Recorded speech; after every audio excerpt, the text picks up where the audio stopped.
একটা বড় ব্যাপার হলো যে আমরা শুধু পেস বাউন্সের কথা বলছি, তার স্কিলটা এই পর্যায়ের জন্য ইনক্রেডিবল। আমরা যখন 90s তোর ওয়াসিম ওয়াকারদের কথা শুনতাম, মানে এখন হয়তো অনেকের ক্রিকেট ফলোয়ার তারা জানে ওয়াসিম কিন্তু 80s অনেক জোরে বল করতো, অনেক জোরে বলতো। পরে তো তার স্কিলটা অসাধারণ হয়েছে, অনেক জোরে বলতো। তাকে রান আপ অনেক লম্বা ছিল, হুইপি অ্যাকশন, লাস্ট মোমেন্টে কুইক আর্ম অ্যাকশন, অনেক জোরে বল করতো। তারপর ওয়াকার এসে তাকে একটু আড়াল করে দিয়েছে, তারপর তো আস্তে আস্তে আরো অনেকে এসেছে। মোহাম্মদ জাহিদ ছিলেন দুর্দান্ত বোলার, ওই সময় বলা তো সবচেয়ে বুদ্ধিমান বোলার। শোয়েব আখতারের চেয়েও কুইকার ছিলেন তাকে বলা হয়, কিন্তু পিঠের ইনজুরির কারণে পারেনি। Are you ready to be face of tomorrow? আগামীর তারকা হওয়ার সুযোগ এখনই। রেজিস্ট্রেশন করো faceoftomorrow.show। তো তাদেরটা আমি শুনেছি, তাদের সময় ইমরান যেমন সবাইকে বলতো জোরে বল, আর কিছু চিন্তা করতে হবে না, লাইন লেন্থ কিছু ওয়াইড নো যাই হোক, স্কিল পরে আসবে।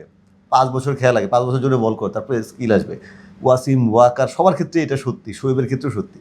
কিন্তু নাহিদ রানার যে স্কিল আছে, আমি তাদের সঙ্গে তুলনা করছি না একদমই, বাট বলছি যে এই মানে 2 বছরে যে স্কিলটা ডেভেলপ করেছেন, যে মাথাটা তার হয়েছে এত শার্প, মানে জানি না বাংলাদেশের ক্রিকেটারদের যখন আমরা অনেক সময় এরকম বলি, আলটিমেটলি পরে সেটা খুব ব্যাকফায়ার করে।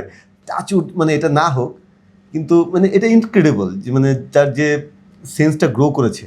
নাহিদ রানা তোর 2 বছর আগে পাকিস্তানে যখন পাকিস্তানকে আমরা হারিয়েছিলাম, তখন তিনি ছিলেন একটা প্রমিস, স্টিল এ প্রমিস, কিন্তু এখন পাওয়ারটা এসেছে, তিনি একটা পাওয়ার, প্রমিজিং পাওয়ার।